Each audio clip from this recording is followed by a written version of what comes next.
Ya. Assalamualaikum warahmatullahi wabarakatuh. Saya dengan Uut Prasetya dengan NIM A11 2019 11867. Dan saya Fadan Abid Ardata, NIM A11 2020 12588. Ya, kita akan mempresentasikan tentang klasifikasi penyakit jantung. Nah, ini laporan kami yang nanti saya kumpulin. Latar belakang dan urgensi masalah. Penyakit jantung adalah penyebab utama kematian secara global menurut WHO. Diagnosis dini menjadi kunci pencegahan yang efektif. Namun, proses diagnosis tradisional membutuhkan waktu dan biaya yang tinggi. Dengan teknologi machine learning, prediksi kondisi kesehatan seperti penyakit jantung dapat dilakukan secara otomatis, cepat, dan akurat hanya dengan data klinik dasar. Stakeholder yang terbentuk, tenaga medis dapat melakukan screening cepat. Pasien mendapatkan deteksi risiko lebih dini. Institusi kesehatan dan BPJS dapat mengurangi beban biaya akibat keterlambatan penanganan. 2. Eksplorasi dataset. Deskripsi data sumbernya dari ini Mas USI Machine Learning Repository. Nah, kita terdapat jumlah datanya 303 pasien. Nah, ini 303 pasien. Yang pertamanya fitur. Nah, ini fitur ada 14 atribut medis ya. Ini ada jumlahnya ada 14. Next, kita targetnya yang terakhir ini. Target banyakkan 1. Lanjut, distribusi target 1 positif penyakit jantung itu terdapat 59%. Yang negatif 45,5%. Data relatif seimbang. Visualisasi EDA. Code plot distribusi target. Heat map korelasi antar fitur. Code plot fitur penting seperti CP, Thalats, outpick terhadap target. Ini insight EDA fitur CP, ya ini fiturnya menunjukkan korelasi kuat terhadap status penyakit jantung dan tidak ditemukan nilai kosong pada dataset.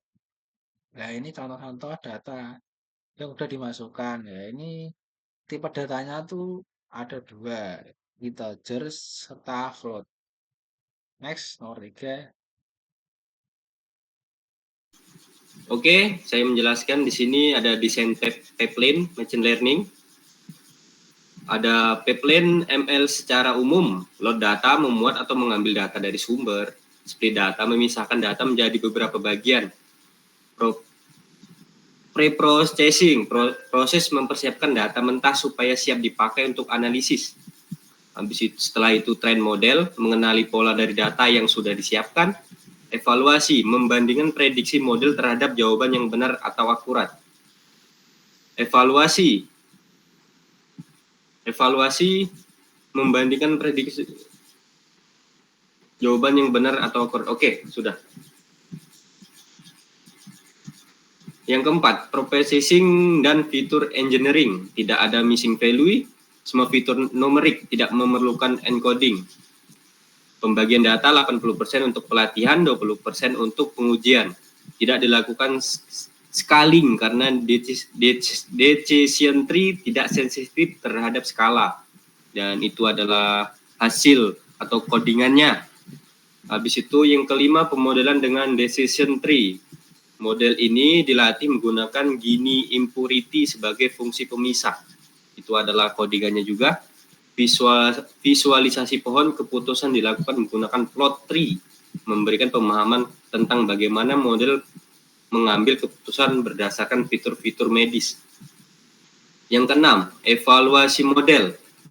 Metrik yang digunakan adalah akurasi, precision, recall, F1 score, confusion metric. Hasil evaluasi, akurasinya 88%, presisinya 90%, recall-nya 87%, advance score 88%. Dan ini adalah hasilnya, hasil dari codingan dan hasil run-nya.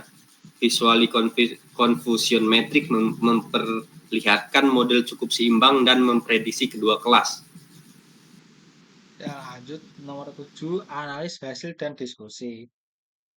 Fitur important berdasarkan model CP tipe nyeri dada. Yang kedua, detak jantung maksimum, outbreak, depresi, ST, dan yang terakhir, jumlah pembuluh darah utama yang diwarnai. Kelebihan decision tree, mudah dipahami dan dijelaskan. Tidak membutuhkan scaling atau normalisasi. Kekurangannya tuh rentang overfitting jika tidak diprune sensitif terhadap perubahan data. Ya, ini refleksi OB dan CO. Mini project ini mencerminkan ketercapaian Cloudcreate. Mahasiswa berhasil membangun sistem machine learning untuk klasifikasi penyakit jantung. Koevaluasi. Mahasiswa mengevaluasi performa model dan menganalisis faktor-faktor penting dari data. Solusi ini menunjukkan aplikasi nyata dari machine learning dalam bidang kesehatan dan dapat dikembangkan menjadi alat bantu diagnosis medis. Baik, kita ke nomor 9, kesimpulan dan rekomendasi. Model decision tree berhasil membedakan antara pasien yang memiliki dan tidak memiliki penyakit jantung dengan akurasi yang tinggi, 88%. Fitur medis seperti jenis nyeri, dada, dan detak jantung maksimum sangat berperan dalam klasifikasi. Rekomendasinya, gunakan random forest atau XGB-BOS untuk hasil lebih stabil dan akurat. Tambahkan fitur gaya hidup atau riwayat keluarga yang untuk akurasi yang lebih tinggi. Model dapat digunakan sebagai bagian dari sistem peringatan dini berbasis data di layanan kesehatan. Daftar pustakanya Destrano dari UCI Machine Learning dan Dirga Halim Susilo dari klasifikasi penyakit jantung, kami sumber dari Kaggle. Oke. Ya, kita dari kelompok 11 4412 dengan mata kuliah pembelajaran mesin. ya, kami mengucapkan waalaikumsalam warahmatullahi wabarakatuh. Baik.